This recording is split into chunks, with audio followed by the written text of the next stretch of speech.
এই জমজমের কূপের পানি উঠলো, হাজেরা সেই পানি পান করলো।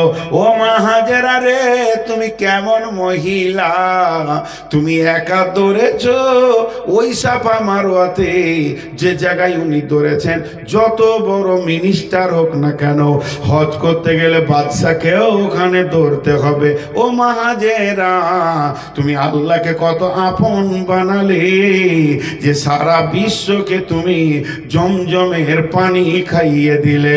আল্লাহ তাবারাক ওয়া তাআলা বলছেন, এটা হলো আমার ঘরের ইতিহাস, এর নাম হলো মক্কা মুকাররমা।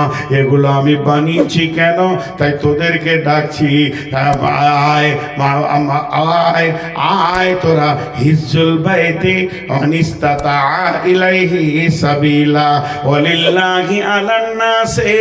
আল্লাহর তরফ থেকে প্রত্যেকটি মানুষকে দাওয়াত দেওয়া আছে। কে বলেছে আপনাকে দেয়নি, আমাকে দেয়নি?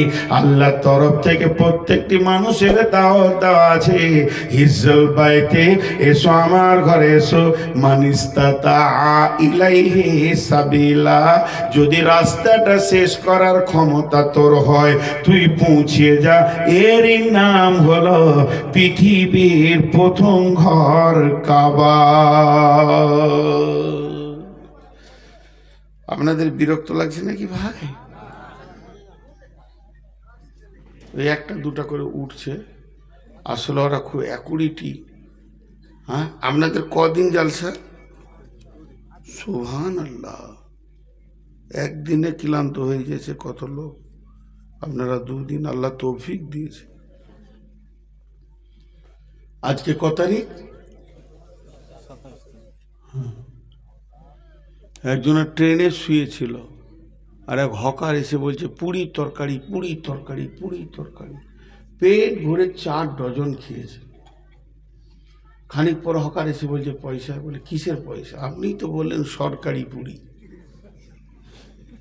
ওকে বলেছে তরকারি পুরি, ও শুনেছে সরকারি পুরি। আসলে ঘুমিয়েছিল।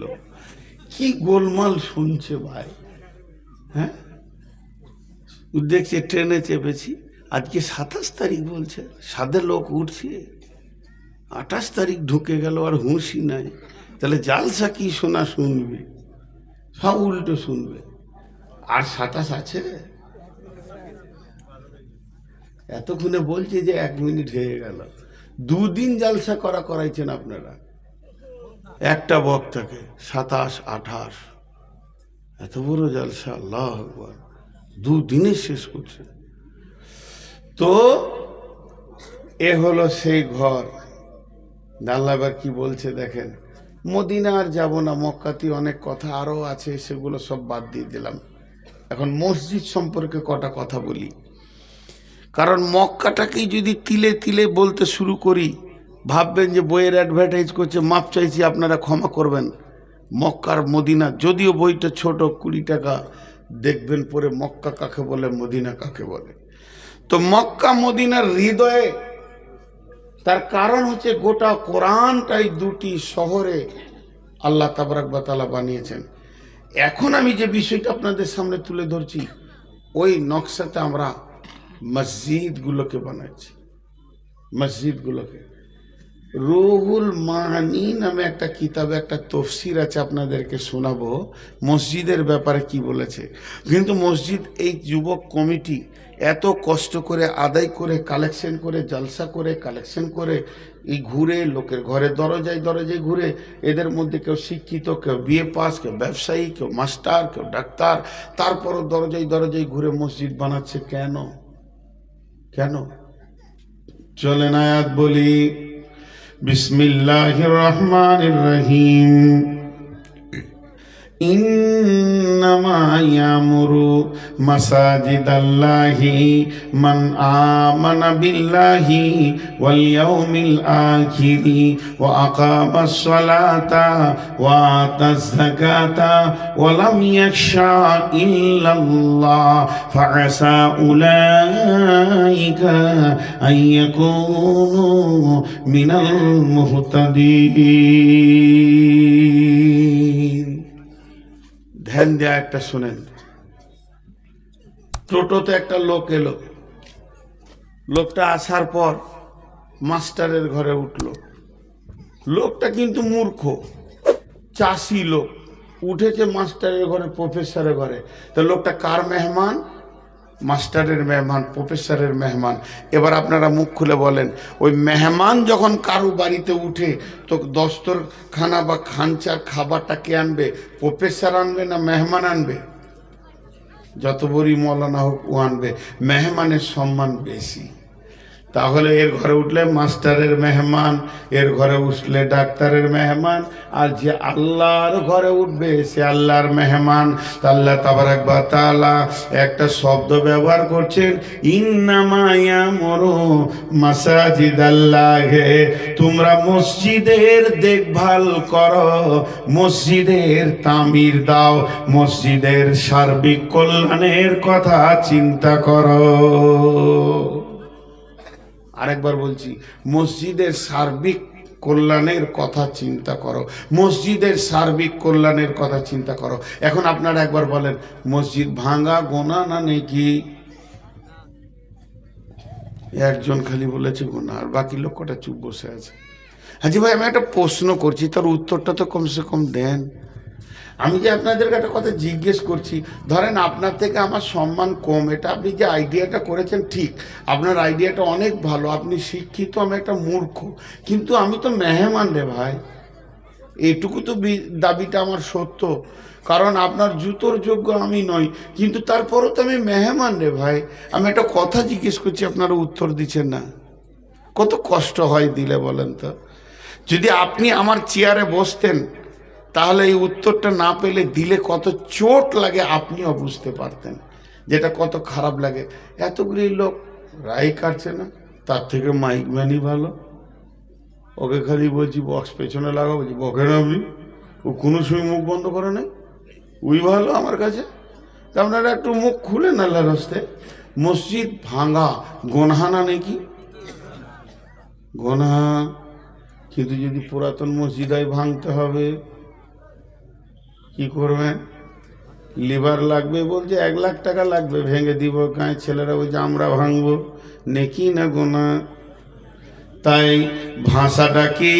ইন্নামা ইয়ামুরু, ইয়ামুরু মানে বানানো, ইয়ামুরু মানে ভাঙা, ইয়ামুরু মানে আপনার কিনা তৈরি করা, ইয়ামুরু মানে ভিত শুধু তুলে দেওয়া। তার মানে আল্লাহ বলতে চাইছে, একটা মসজিদের যেদিকে ভালাই হবে, সার্বিক কল্যাণের চিন্তা করবে তোমরা। ইন্নামা ইয়ামুরু মাসাজিদাল্লাহি, আল্লাহর ঘরের, আল্লাহর মসজিদের সার্বিক কল্যাণের কথা চিন্তা করো তোমরা। তারা কারা?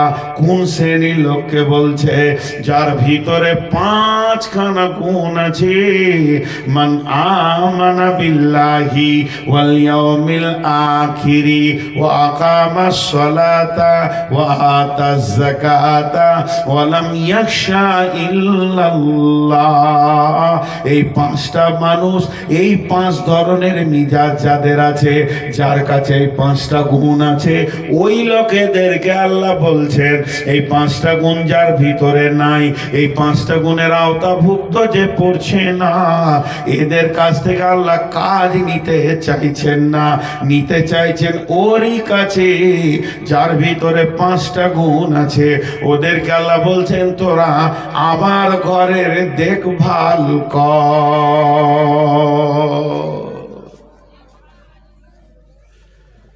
আমার ঘরের দেখভাল কর। এই 5 গুণের মানুষকে আল্লাহ বলছেন। জি, এবার 1-2 করে উঠছে। কমিটিকে মাঝে একটা ছোট্ট কথা বলিনি, এখানে 61তে আমার মনে হয় প্রোগ্রাম আছে না, 3 তারিখে। এই যে 1-2 করে উঠছে, এখন যদি আপনাকে এই চেয়ারে বসানো হয়, কলিজাটা ফেটে যাবে, কথা বলতে ভালো লাগবে না। অতএব হাত পাগুলো ধরে বলছি, জালসা 12টায় শেষ করার চিন্তা ভাবনাগুলো নেন। প্রয়োজন আপনাদের পাগুলো জড়িয়ে ধরছি, 12টায় জালসা শেষ করার চিন্তা ভাবনা নেন। যে লোকগুলো উঠে যাচ্ছে, এরা অন্যায় করেনি, এরা ঠিক করছে। কিন্তু কোনো কমিটিকে বুঝিয়ে পারলাম না। দুইয়ে দুইয়ে চার, কোনো কমিটিকে বুঝিয়ে পারলাম না। আবার যখন ও জালসা শুনতে গেছে তখন আবার খুব ব্রেন দিয়ে কথা বলছে। হ্যাঁ আমাদের সাহেব 12টা লোক থাকবেন, আপনাকে 9টায় দেওয়া উচিত ছিল, 11টায় শেষ হলে ভালো হতো। আবার ও যখন কমিটি গিয়েছে, হ্যাঁ ভাই আমার টাইমটা কটা বলছে, 11:30 থেকে 12টাও হতে পারে, 2টো পর্যন্ত চলবে। এই যে কেন যে এই বিঘারটা পৃথিবীতে রয়েছে, শুধু এখানে নয়, আমি এই কমিটিকে বলছি না, বিশ্বের সমস্ত জালসা কমিটিকে বলছি 12টায় শেষ করেন। যতই দিনাজপুরে জালসাগুলো এখন 11টায় শেষ হচ্ছে। তো যাই হোক ভাই, আপনারা যারা যে কটা লোক বসে আছেন আর উঠিয়েন না। মানুষ যখন উঠে তখন বক্তার হৃদয়ে খুব চাপ হয়, এই জন্য কথাটা বললাম। আপনারা কেউ উঠবেন না। যে আল্লাহ বলছেন তোরা আমার মসজিদকে দেখভাল কর, আল্লাহ নিজে বলছে আমার ঘরের দেখভাল তোরা করবি না তো কে করবে? সেই 5টা গুণ কি এবার হাতের দিকে তাকান। মান আমানা বিল্লাহি, আমার উপরে যার বিশ্বাস আছে, আমি কে, আমি কেমন, আমি কি করতে পারি, আমি কে, আমি কেমন, আমি কি করতে পারি, আমার ক্ষমতার উপরে যার বিশ্বাস আছে। দ্বিতীয় যে ওয়াল ইয়াউমিল আখিরি, এবং আমি তোদের সামনে একটা প্রতিনিয়তি তত্তর করে দিন নিয়ে আসি, সেটা হলো কিয়ামতের দিন। এইটার উপরে যার বিশ্বাস আছে, ওই দিনটার নাম হলো হিসাবের দিন। সে আমার মসজিদ বানাবে, মসজিদের হিসাব রাখবে, মসজিদে দান করবে। ও আকামাস সালাতা, যে লোকটা নামাজ কায়েম করবে, যে নামাজ পড়ে না, যে নামাজ পড়ে না, তোমাকে মসজিদের চিন্তা নিতে হবে না। ও বেনামাজি, তুমি মসজিদের চিন্তায় আসিও না, কারণ যারা সপ্তাহে একদিন নামাজ পড়ে, যারা সপ্তাহে জুমা পড়ে, এরা নামাজি নয়, এরা নামাজি নয়, এরা নামাজি নয়, এরা নামাজি নয়, এরা নামাজি নয়, এরা নামাজি নয়, এরা নামাজি নয়, এরা নামাজি নয়। যে লোকটা জুমাও পড়ে না, ওই লোকটা যেমন এই লোকটা তেমন, অর্থাৎ শুধু জুমা পড়নেওয়ালা নামাজি নয়, নামাজি নয়, নামাজি নয়, নামাজি নয়, কোনো রকমই তাকে নামাজি বলা যাবে না। অতএব যে 5 ওয়াক্তে নামাজ পড়ে, ওয়া তাযাকাতা, মাল যদি বেশি হয়ে থাকে আর ওই লোক যদি যাকাত দেয়, এবং ওয়ালাম ইয়াখশা ইল্লাল্লাহ, আল্লাহ ছাড়া পৃথিবীর কাউকে ভয় করে না, কোনো ডনকে মাস্তানকে ভয় করে না, শুধু ভয় করে তো আল্লাহকে করে, এই ব্যক্তিকে আমার রব বলছে তুমি আমার মসজিদের দায়িত্ব দেখাশোনার লাও।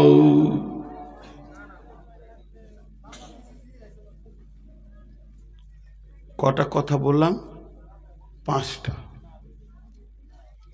কটা কথা বললাম? 5টা। একটু একটু করে ব্যাখ্যা করব। প্রথমে আল্লাহর উপরে ঈমান আনতে হবে। এটা একটা টাকা, যে দান দিচ্ছে, এই যে টাকাগুলো যে দিচ্ছে, ও যদি আল্লাহর উপরে ঈমান না থাকে তো দিত না। পৃথিবীতে একটা জাতি আছে, সেই জাতিটার নাম হচ্ছে মুসলিম। এরা কোটি কোটি কোটি কোটি ডলার দিয়ে বিরাট পৃথিবীর বুকে লাখো মাদ্রাসা চালাচ্ছে আর মসজিদ বানাচ্ছে। পৃথিবীর অন্য জাতি পারে না, এটা জেনে নেন। এতটা পারবে না, এতগুলো স্কুল চালাতে পারবে না। দেখেন এই জাতির এত ক্ষমতা আছে, কিন্তু আমার আল্লাহ বলছেন আমার ঘর বানাবে তো তুমি ইমানদার হও। যটা লোক এখানে টাকা দিয়েছেন, তাতে 1 টাকা হোক আর 100 টাকা হোক আর 1 লাখ টাকা হোক, ওর ভিতরে চাপা একটা নিয়ত লুকানো আছে। সেটা ঠিক না ভুল আপনারা একবার বলবেন জোরে, আমি এর বদলাটা আখেরাতে নেব, আমি এর বদলাটা আখেরাতে নিব। আছে না নাই? আর কথা বলেন না আপনারা? আছে। তাহলে এই চাপা 1 টাকাও যে দিচ্ছে সে আমি আল্লাহর কাছে নিব, 100 টাকাও যে দিচ্ছে সেও বলছে আমি আল্লাহর কাছে নিব, আর 1 লাখ টাকা যে দিচ্ছে 10-20 হাজার সেও বলছে আল্লাহর কাছে নিব। তাহলে এই সুন্দর তরিকাটা কারো কাছে নাই। ওই জন্য আল্লাহ বলছে যদি তোর ইমান থাকে, আমার কাছে 20 লাখ টাকা আছে, আমি যাব বিদেশে বেড়াতে, চেন্নাই যাব চিকিৎসা করতে, 6 মাস আসবো না, ক্যাশটা দুবো কাকে, ক্যাশটা দুবো কাকে, ক্যাশটা দুবো কাকে, কার কাছে রেখে যাব? ছেলেদেরকে দিলে ভাগ করে নিবে, বড় কষ্ট করে জগিয়ে রেখেছি। তারপরে অনেক চিন্তা করে দেখলাম আমার এই চাচাতো ভাইটা বড় ইমানদার, আমি যদি অপারেশন করতে গিয়ে মারা যাই, হার্টের অপারেশন করতে গিয়েও যদি মারা যাই, আমার 3 নিয়ে আমার 1 নয়া মারা যাবে না, ওই টাকাটা ও আমার ছেলে ওয়ারিসদের হাতে দিয়ে দেবে। তাহলে যখন এই লোকটার ওপর আমার বিশ্বাস হয়ে যাবে, গোপনে টাকাগুলো রাতে ব্যাগে করে নিয়ে গিয়ে বলবো, ভাই 20 লাখ টাকাটা তুমি রেখে দাও, আমি চেন্নাইয়ে চলে গেলাম হার্টের অপারেশনের জন্যে, যদি মারা যায় তাহলে তো ছেলেদের হাতে দিয়ে দিও, আর যদি বেঁচে থাকি তো ফিরে এসে নিব। তার মানে যেটা বলতে চাইছি, আগে লোকটাকে বিশ্বাস করব, তারপরে তার হাতে টাকা দিব না, আগে টাকা দিয়ে দিব দিয়ে বিশ্বাস করব? আগে বিশ্বাস তারপরে টাকা। তো আমার আল্লাহ বলছেন যতজন আমাকে তোরা টাকা দিছিস, আগে আমাকে দৃঢ় বিশ্বাস কর, তোর 1 টাকা মরবে না, 1 টাকা নষ্ট হবে না, 1 টাকা জলঞ্জলিত চলে যাবে না, 1 টাকা ফালতু চলে যাবে না। এবার এটাকে আমি পকেটে ভরে নিলাম। আপনি দিয়েছেন মসজিদকে, নূর মোহাম্মদ আমি মসজিদ সেক্রেটারি, পকেটে ভরে নিয়ে এটাকে রাস্তায় যেতে যেতে জুয়া খেলে উড়িয়ে দিলাম। আমার মতো বেঈমান কেউ নাই, সুদে খেয়ে নিলাম, খাটিয়ে দিলাম, নোংরা করে দিলাম, কিন্তু আপনার 1 টাকা মরলো না। কিয়ামতের মাঠে আপনি পেয়ে যাবেন, যেহেতু আপনি দানটা আল্লাহকে দিয়ে দিয়েছেন। এখন তো এটিএম, ফোনপে, গুগল পে, কত কি উঠেছে। এক যুগে ব্যাংকে এমনি করে গিয়ে স্লিপ দিয়ে ডিপোজিট করতে হতো, উইথড্র করতে হতো। তো আমি সেই যুগের মানুষ, মোবাইলের আগে থেকে, বক্তা মোবাইল আসার আগে থেকে, তো আমি ডালকোলাতে দাঁড়িয়ে আছি, পকেটে টাকা আছে। এখন তার ফোনপে নাই, কি করব? 10,000 টাকা ব্যাংকে ভরে দিই, এমনি করে ডিপোজিট লিখে এবারে টাকাটা এমনি করে দাঁড়িয়ে আছি। এবার ক্যাশিয়ার বললো দাও, জানলাতে ভরে দিলাম, খাচ করে গুনে নিল, 2টা স্ট্যাম্প মেরে দিল, এমনি করে কম্পিউটারে লোড করে দিল, ফট করে অর্ধেক ছিঁড়েও ও ওখানে রেখে দিল, অর্ধেক আমাকে পকেটে দিয়ে দিল। আমি এমনি করে দেখছি যে অ্যাকাউন্ট নম্বরগুলো সব ঠিক আছে কিনা। আমার পেছনে যে লোকটা দাঁড়িয়েছিল ও হিন্দু লোক, মানে হিন্দু মানে এই জন্য বুঝতে পারছি যে ধুতি পরে আছে, ওই রকম চেহারা। ও আবার দিচ্ছে এমনি করে স্লিপ, ও টাকা নিবে 10,000। তা আমি দেখছি ওটা এমনি করে অ্যাকাউন্টটা দেখে স্ট্যাম্প মেরে দিয়ে অর্ধেক দিল, আমার টাকাটা দিয়ে দিল। যে কত মিজাজ গরম হয়, মিজাজ গরম হওয়ার কি আছে? আমার বইয়ে লোড হয়ে গেছে, ওটা যাকে দিবে দেখগা, টেবিলে টাকা পড়ে গেছে, আপনার আমল নামাতে লোড হয়ে গেছে, মসজিদওয়ালা উড়িয়ে দেখগা। আল্লাহ বলছে তোর আমার উপরে বিশ্বাস আছে কিনা বল? বলে হ্যাঁ আছে। চলে যা, চোখ মুজে ঘর চলে যায়। যে তারপরে দ্বিতীয় গুণ কি বলছে? বলিয়াও মিলাখিরি, তোর আখেরাতের বিশ্বাস আছে কি না? তোর আখেরাতের বিশ্বাস আছে কি না? তোর আখেরাতের বিশ্বাস আছে কি না? হ্যাঁ আল্লাহ, আখেরাতের বিশ্বাস আছে। বলেন কি বলছেন? আমি যদি কালেকশন করি মাত্র 5 মিনিট করবো, কিন্তু হ্যাঁ তো 5 মিনিটে শেষ করে দেবো আমি। আর বলবেন না যে আর 1 ঘন্টা চালান। মাঝে কালেকশন আমি জীবনে করবো না। আমার বাপকে যদি লাখ টাকা দেন তো করবো না। হ্যাঁ, ওই খানিক আদায় করবো আর খানিক করে বকবো। এই বিষয়টা শেষ করতে দেন। আমি এখন কালেকশন করছি না, টাকার কথা বলছি, কিন্তু আমি তফসির করছি ওই আয়াতটা। আল্লাহ কি বলতে চাইছেন? টাকাটা রাখেন, টাকাটা এখানে থাকলে বা ভাববে মলবি ভরে নেবে। পানি খায় একটু, হ্যাঁ জিভটা আটকে যেছে ভাই, সুগার অনেক বেশি, খুব তাড়াতাড়ি মরে যাব, দোয়া করেন। ওইটাই করেন, ওই নামটা লিখে রাখেন। কিছু কমিটি আছে বুঝে না, যে দিয়ে দিয়েছে তো ওটা চুপ থাক, যে কোটা দেয় নেই ওটা কাগেলি, ওটা তো খুলনার ভিতরের মুরগি, যখন তখন ওর অপারেশন হবে নাকি? যে দেয় না এটাকে নিয়ে চিন্তা করে, বুঝে না কমিটি কি বলবে।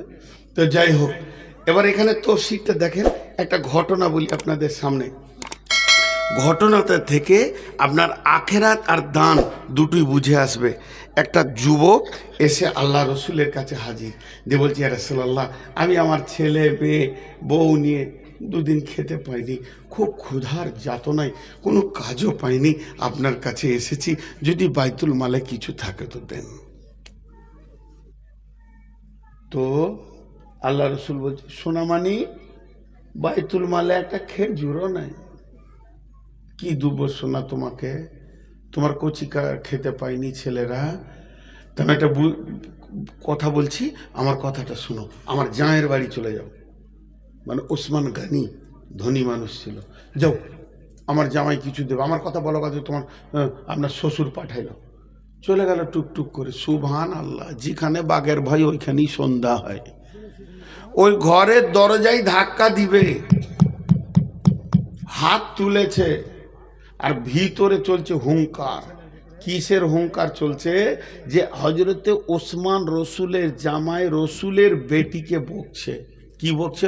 ওই তোর হুঁশ নাই, জ্ঞান নাই, মোটা বুদ্ধি মেয়ে, অচল মেয়ে, দুটো চেরাক জ্বালিয়ে দিলি, দুইখানা চেরাক কেন তুমি জ্বাললে? একটা চেরাক জ্বাললেই তো যথেষ্ট হয়ে যায়, দুইটা প্রদীপ জ্বালে দিয়েছো, দুইটা প্রদীপ জ্বালার কি প্রয়োজন আছে?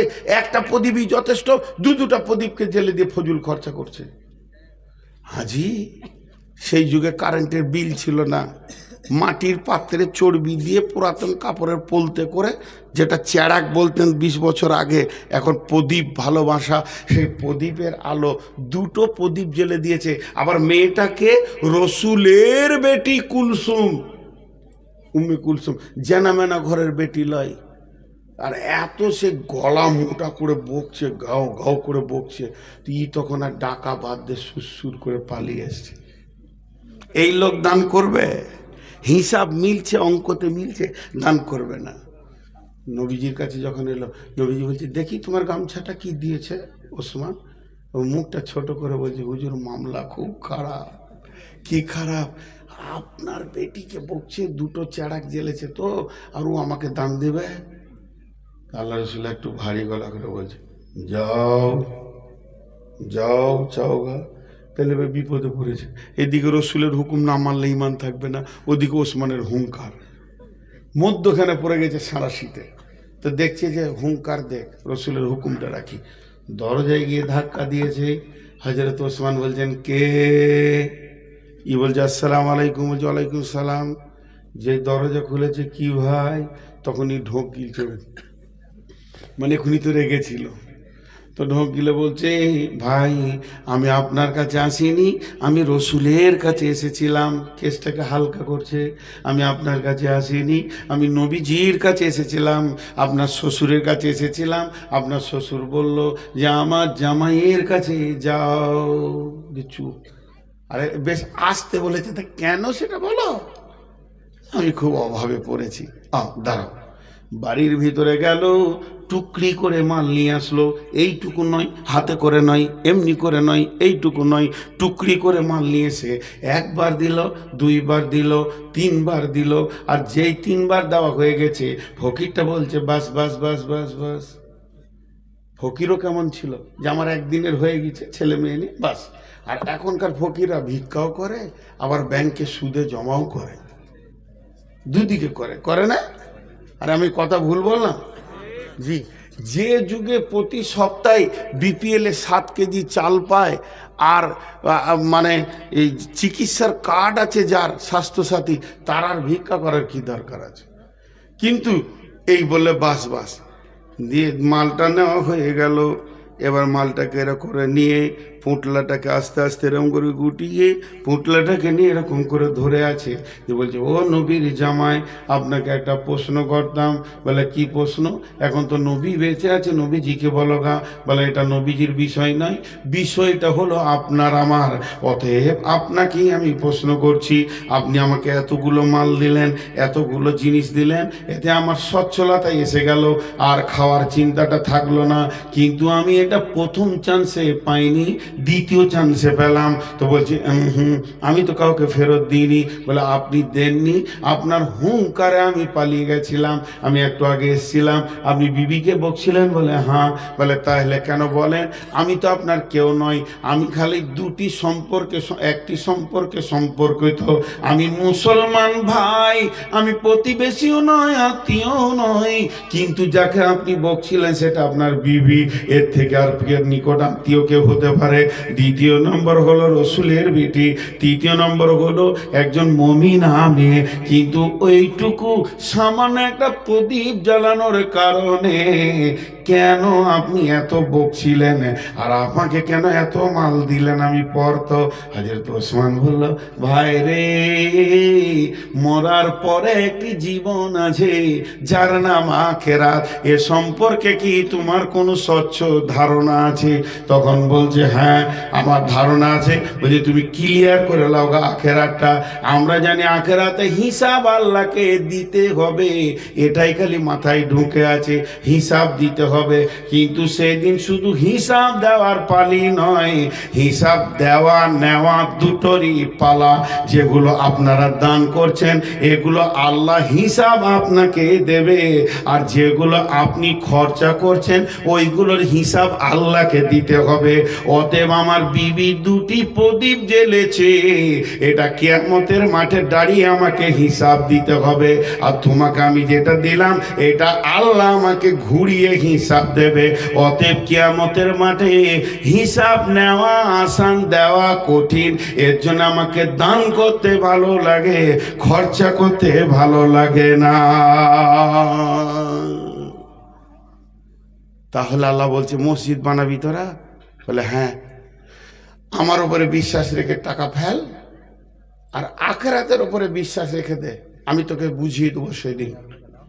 ঝামেলা চুকে গেল। এবার কমিটিকে আল্লাহ বলছে মসজিদ কমিটি হবি তোরা? হ্যাঁ, আমি নূর মোহাম্মদ মসজিদ কমিটি হব। আমার উপরে বিশ্বাস আছে? আছে। টাকা আমার, এইখানে যে টাকাগুলো পড়ছে টাকাগুলোর মালিক কে? জোরে বলেন কে? আপনারা দিচ্ছেন কাকে? কমিটিকে না আল্লাহকে? আল্লাহকে। তো আপনি আল্লাহর কাছে যেমন হিসাব বুঝে নেবেন, তা আল্লাহ এবার আমি মসজিদের সেক্রেটারি, মসজিদের ক্যাশিয়ার, টাকা কটাকে গুটিয়ে নিয়ে চলে গেলাম। আল্লাহ বলছে তুইও হুঁশিয়ার থাকিস, আমিও তিলে তিলে বুঝে নিব কত খরচা করেছিস। টাকা আমার। আমি কিয়ামতের মাঠে মসজিদের সেক্রেটারিকে দাঁড় করিয়ে বলবো ভিত থেকে শেষ পর্যন্ত তুমি জুমাতে বলেছো, কত লিখেছো, সব বাদ, আমাকে ভাউচার বুঝিয়ে দাও। যদি তুমি আখিরাতে বুঝাতে পারো তাহলে মসজিদের দায়িত্ব নাও। তারপরে বলছে ও আকামাস সালাতা, টাকা দেনেওয়ালা আর টাকা জমা রাখনেওয়ালা কমিটি দুজন কি নামাজ পড়নেওয়ালা হতে হবে। বেনামাজি আছে না নাই? বেনামাজি আছে না নাই? জি। তো দুজন কি হতে হবে? নামাজি। এটা কেন? একটা উদাহরণ দিব, উদাহরণটা ধ্যান দিয়ে শোনেন। আপনাদের এই কালিয়াচকে বা এলাকায় কোনোদিন দেখেছেন দুটো বাঁশকে এমনি করে বেঁধে দেওয়ার পর সেই তার উপরে দড়ি দিয়ে ছোট ছোট বাচ্চাগুলো হাঁটাহাঁটি করে? দেখেছেন? দেখছেন। তো ওই খেলা চলছে, আর ইনি ওই খেলা দাঁড়িয়ে দাঁড়িয়ে দেখতে দেখতে ফট করে 50 টাকা দিয়ে দিয়েছে। আমি বললাম টাকা দিলেন কেন? বলছে খুব ভালো, খেলাটা খুব ভালো লাগলো। আচ্ছা ভালো তো? বলছে হ্যাঁ ভালো। আমি 3 বার জিজ্ঞেস করছি ভালো তো? আমার ভাই বলছে হ্যাঁ ভালো। তখন আমি হাতটা ধরেছি, চলেন উঠেন, ভালো তো আপনি চাপেন, ট্যাঙ্ক ভেঙে যাবে। ভালো কাজে ভাঙে? তখন পালাইছে। আচ্ছা ওখানে যতজন লোক দেখছিল তাদের জন্য এটা কি ছিল? খেলা। তাদের জন্য কি ছিল? খেলা। আর যে হাঁটছিল তার জন্য কি ছিল? কাজ। সে কাজ করছে, তার ইনকাম হচ্ছে, হয়েছে কি আছে না? তাহলে কিছু লোক আছে তোরা নামাজ পড়ে লিগা টাকা দিয়ে দিব, সিমেন্ট দিয়ে দিব, ছাদের রড দিয়ে দিব 20 কুইন্টাল, তা নামাজ তোরা পড়গা। ওর হাত ধরেন, চল মসজিদ না যাব না। তার মানে ও ইসলামকে নামাজকে খেল তামাশা মনে করে নিয়েছে। ওর ভিতরে নামাজের মহব্বত নাই, হৃদয়ে মহব্বত নাই। মসজিদ কমিটি হবে, মসজিদ বানাবে, বসে বসে লেকচার মারবে। জানলাটা স্টিল দেওয়া যাবে না, কাঠের দিতে হবে, নাইলে ভালো লাগবে না। এদিকে লেকচার শুনে মনে হবে আল্লাহর 1 নম্বরে গোলাম, আর আজান হলেই শয়তানের সাথে সাথে সে পালাতে শুরু করবে। আল্লাহ বলছে তোর মতো বেঈমান বেনামাজি মসজিদ কমিটি হোস না। যদি জোর করে ক্ষমতা দখল নিয়ে দুর্বলদেরকে লাত মেরে যদি তুমি কমিটি হয়ে থাকো, তাহলে একটা রাস্তা আছে, তোমার 2খানা রাস্তা আছে। 1 নম্বরে রিজাইন নিয়ে তুমি বেঈমান আছো, বেঈমান থাকো গা, ইম্মা শাকিরা ওয়া ইম্মা কাফুরা। আর না হয় তুমি তওবা করে নামাজি হয়ে যাও, রিজাইন দিতে হবে না, তুমি কমিটি থেকে যাও। হয় নামাজি হয়ে যাও, আর না হয় বেঈমানদের দলে ঢুকে পড়োগা। আর যদি জবরদস্তি নামাজিও হবে না, কমিটিও ছাড়বে না, তাহলে তুমি তৈরি হয়ে যাও। খাসি খালানো দেখেছো কি, চামড়াকে চচ্চর করে নামানো। সূরা আল ইমরানে আছে, তোর মতো মাস্তানের ট্যাংটা জাহান্নামে উপর দিয়ে দিয়ে চচ্চর চচ্চর করে চামড়াকে খালিয়ে দেব। প্রতিনিয়তে তোর চামড়া খালানো যাবি। কথা বুঝাতে পারলাম? আপনারা একবার হ্যাঁ না বলেন। তাহলে মসজিদ কমিটি কে হবে? যার আল্লাহর উপরে বিশ্বাস আছে, আখেরাতে ভয় আছে, নামাজ পড়বে। 3টে। 4 নম্বর ওয়াতা যাকাত, যাকাত দেন আল্লাহ, যাদের যাকাত দেওয়ার টাকা আছে। একটা উদাহরণ দিব, চুট করে বুঝে নেবেন। আমার একটা নাতনি দিয়েছে আল্লাহ, বেটির বেটি হয়েছে, কোলে নিয়েছি, মুতে দিল, লুঙ্গিটা খুলে রাখলাম, কারণ এখনই জালসায় বেরিয়ে যাব, 4টা লুঙ্গি নিয়ে বেরিয়ে যাই সব সময়। আবার কোলে নিয়েছি আদর করে যে চলে যাব 1 মাস, আবার দিল মুতে। তাহলে কয়টা লুঙ্গি মুতলেও তো গোটা গুটি ভিজছে না, ছিটা ফিটা লাগছে। তা আবার ওই লুঙ্গি 2টা ভাঁজ করে রেখে দিলাম। এবার আমি নিয়ত করেছি এখন ভিজাবো না, কারণ এখন গাড়িতে উঠবো। ওই 2টা লুঙ্গিকে ভালো করে ডবল করে ক্যারি দিয়ে ভরে ওকে ব্যাগে ভরে নিব। যাবো তো ঝনঝনিয়ার পাশে, ওখানে গিয়ে জালসা করে সকালবেলায় ধুয়ে একটু রোদে দিয়ে দিব। আর বাকি ভালো লুঙ্গিগুলো থাক। ভালো লুঙ্গিগুলো টেবিলে রেখেছি, আর ওই 2টাকে আরেক জায়গায় রেখেছি। আমার বিবি 4টাকে ধরে একটা কেড়িতে ভরে দিয়েছে। এবার বলেন কোনটা পরে নামাজ পড়ব? মনের আর কোনো শান্তি থাকবে? বলেন 4টাকেই ডুবাইতে মন যাবে তখন সার্ভ দিয়ে, যে কি করেছে ওর হুঁশ নাই। যারা যাকাত দেয় না তাদের মাল হলো ওই রকম গোলমেলে মাল। সুদারু বেঈমান জুয়ারি মাতালদের মাল হলো পেশাব লাগা মালের মতো গোলমাল মাল। লোকটা লোহার ব্যবসা করে, হার্ডওয়ার্সের ব্যবসা করে, ফার্নিচারের ব্যবসা করে, সেই সাথে আবার জুয়া খেলে, সুদ খায়। কোন টাকাটা কোন টাকা? বুঝতে পেরেছেন? অতএব যারা যাকাত দেয় না তাদের মাল হলো নাপাক। যেমন ওই লুঙ্গিটাতে আমার নামাজ হবে না, বেজাকাতদের টাকাতেও মসজিদ বানানো নাপাক হয়ে যাবে। বেজাকাতের টাকা নেওয়া যাবে না। লোকটা ধনী হলে কি হবে, কিন্তু ওকে যাকাত দিতে হবে। আর 5 নম্বরে বলছে ওয়ালামি ইয়াখশা ইল্লাল্লাহ, আল্লাহ ছাড়া কাউকে ভয় করা যাবে না। এটা আবার কেন এলো কথাটা? আল্লাহ ছাড়া কাউকে ভয় করিস না, মসজিদ বানা, আল্লাহ ছাড়া কাউকে ভয় করিস না, এ কথাটা কেন এলো? সহজ করে বলে দিই। আপনাদের এই ক্যাশিয়ার এই মসজিদের যে আছে, কে আছে আমি জানি না, উদাহরণ দিচ্ছি। উনি আজকে 2 দিনের জালসার ক্যাশিয়ার, টাকাগুলোকে জমা করছে আর গাডারে বাঁধছে। কিন্তু ঘটনা হয়েছে কি, ঠিক আপনাদের ওই মোড়টাতে ওইখানে 2 কাঠা জমি বিক্রি আজ 6 মাস থেকে গোপনে গোপনে গোপনে ও কিন্তু 5 লাখ টাকা দিয়ে দিয়েছে অটোমেটিক।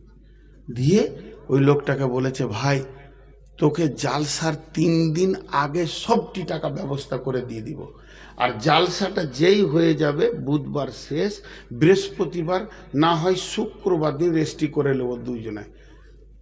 লোকটাও ভালো, বলছে ভাই তুমি টাকা দু কাটা জায়গার দাম পড়েছে ওর 16 লক্ষ টাকা।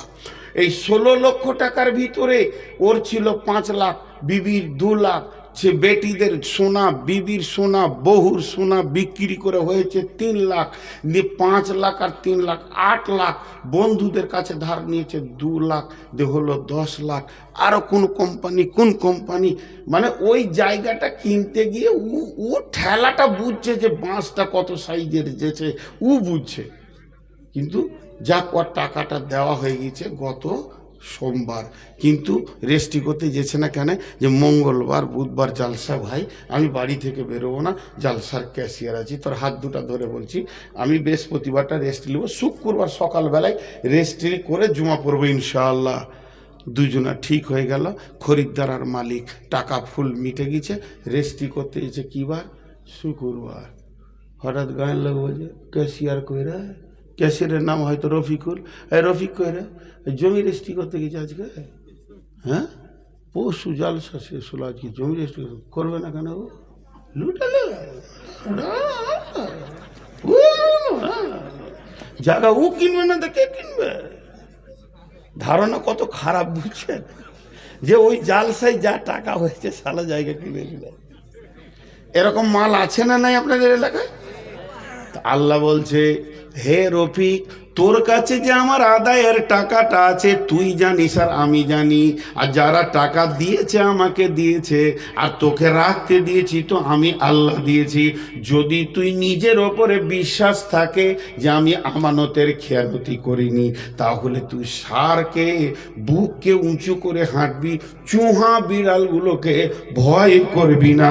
ওয়ালাম ইয়াখশা ইল্লাল্লাহ, মসজিদ বানাতে গিয়ে ভয় করবি তো আমাকে কর, যারা কুটকুট করে কথা বলে এদেরকে ভয় করবি না। বুঝাতে পারলাম? একবার বলেন বুঝাতে পারলাম? তাহলে মসজিদ বানাবে 5 গুণের গুণান্বিত লোক, কিন্তু মসজিদ বানানো নেকি না গুনাহ? এতগুলো লোক কথা বলে না, ওরা আগে থেকে দাঁড়িয়ে গেছে, খালি মৌলভী সাহেব বলুক যে আজকের মতো বায়ান শেষ, হাঁটতে লাগবো, অর্ধেক রাস্তায় এগিয়ে গিয়েছে। জি, এক রাখাল টুপি পরে ঘুরে বেড়াচ্ছে, বলছে কাল আমার বিয়ে। বলে কার সঙ্গে? বলছে রাজার বেটির সঙ্গে। লোক বিশ্বাস করে না, রাখালের বিয়ে রাজার বেটির সঙ্গে? বলে হ্যাঁ। অর্ধেক কাজ এগিয়ে গেছে, আমি রাজি আছি, খালি রাজি হলে হয়ে গেল। অর্ধেক কাজ এগিয়ে গেছে, আমি রাজি আছি, খালি রাজার বেটি রাজি হলি হ্যাঁ। টুপি পরে পাঞ্জাবি পরে নিজেই রাজি ঘুরে বেড়াচ্ছে, যারা মোটামুটি আগিয়ে গেছে অর্ধেক রাস্তায়। খালি আমি বলবো যে ভাই কার কাছে কি আছে কিছু দেন, তখনই টুকটুক করে রাস্তা ধরবে যে আজকে জালসা শেষ হয়ে গেল। আর ওখানে ওই 3 জন জালসা শুনছে কিনা আমার বিশ্বাস নাই। মাঝে মাঝে আমি মাইকটা বন্ধ করছি যে ওদের গল্পের আবার ডিস্টার্ব হচ্ছে কিনা। ভিআইপি মানুষ তো গল্পে লেগেই আছে। আমি জানতাম যে বেটি ছেলেরা 3টে এক জায়গায় থাকলে গল্প করে। রাজা বলেছে যে কেউ যদি আমাকে নতুন কথা শোনাস তা 10 লাখ টাকা দেবো। বলছে তাল গাছে আম হয়েছিল, বলে হতেই পারে, আল্লাহর কুদরত। বিশ্বাস করছে না, বলছে হুজুর একজন আলু চাষ করেছে তো গম হয়ে গেছে, বলছে হতেই পারে, আল্লাহর কুদরত। একজন এসে বলছে হুজুর 3টে বেটি ছেলে এক জায়গায়, 2টো বেটি ছেলে দাঁড়িয়ে ছিল, অথচ চুপ করে বায়ান শুনছিল। বলছে আল্লাহর কসম কোনোদিন হবে না, তুই মিথ্যা বলছিস। 2টো বেটি ছেলে এক জায়গায় চুপ থাকবে? এটা হতেই পারে না, এটা পসিবলই না। তুই আজকে দেখলাম 3টে বেটা ছেলেরা গল্পে যে মেতে আছে, ওদেরকে কে বলবে যে 2টো কথা শুনো? কিন্তু আমরা তো রাখাল মানুষ, আমাদের বুদ্ধি কম, আমাদের কথা কি আর ভিআইপি মানুষে শোনে? তো শুধুমাত্র আর একটা আয়াত আপনাদের সামনে দিব, মসজিদ বানানো কাবিরা গুনাহ। মসজিদ বানানো গুনাহ। সূরা তওবা 107 নম্বর আয়াতে বলছেন, ওয়াল্লাযীনা ইত্তাখাযু মাসজিদান জিরারাও ওয়া কুফরা তাফরীকাম বাইনাল মুমিনিন ওয়া ইরসাদান লিমান হারাবাল্লাহা ওয়া রাসূলুহু মিন ক্বাবলু ওয়া লা ইয়াহলিফুন্না ইন আরাদনা ইল্লাল হুসনা ওয়াল্লাহু ইয়াশহাদু ইন্নাহুম লাকাযিবুন। বিরাট ঘটনা আছে আয়াতটার পেছনে। জি, আমি ছোট্ট 2 মিনিটে বলবো, দেখি পারি কিনা ছোট মিনিমাইজ করতে। যদি পেরে যাই তো ভালো, না হলে হার্ডলি খালি এই ঘটনাটা যদি বুঝতে পেরে যান, তাহলে আয়াতটা তর্জমা করতে হবে না, পেটে ঢুকে যাবে অটোমেটিক। ঘটনাটা কি, রাসূলুল্লাহ সাল্লাল্লাহু আলাইহি ওয়াসাল্লাম জন্ম নিয়েছেন মক্কায়, আর আসলেন কোথায়? মদিনায়। তো মদিনায় যখন এলো, তখন গোটা মদিনা আল্লাহ রসুলকে ছাড়া কিছুই বুঝে না। কাজ করবে, হাটে যাবে, ঘাটে যাবে, বেটির বিয়ে দেবে, বেটার বিয়ে দেবে, কি করব কি না করব, রসুলের পরামর্শ ছাড়া চলে না। তখন বেঈমান যতগুলো ছিল মদিনাতে, মুনাফিক, তাদের কলজে চলতে লাগলো। দিয়ে এরা নিয়ত করলো, ওকে মারবো কি করে রে, ওকে এমন কাটা কেটে দিব, না থাকবে বাঁশ, না বাঁচবে বাঁশুরি। কিন্তু সাহস হচ্ছে না, কেন? সব লোকগুলো তো ওর দিকে, আমরা মুষ্টিমে কজনাতে পারবো। তখন মুরব্বীরা বলছে, ঝামেলা করিস না, চাটনিতে জুটবি না, চুপচাপ থাক। তাহলে কি করা যাবে? বলে ওই ছেলেটা এসেছে কোথা থেকে, ওর আগমনটা কোথা থেকে, মক্কা থেকে না মদিনা থেকে, একবার খবর লাও। তো মক্কা থেকে। বলে সেই জায়গায় যাও, সেইখান থেকে খবর নিয়ে এসো। কি খবর? যে ওখানে ওর কোনো দুশ্মন আছে কিনা। দুজন চলে গেল মক্কা।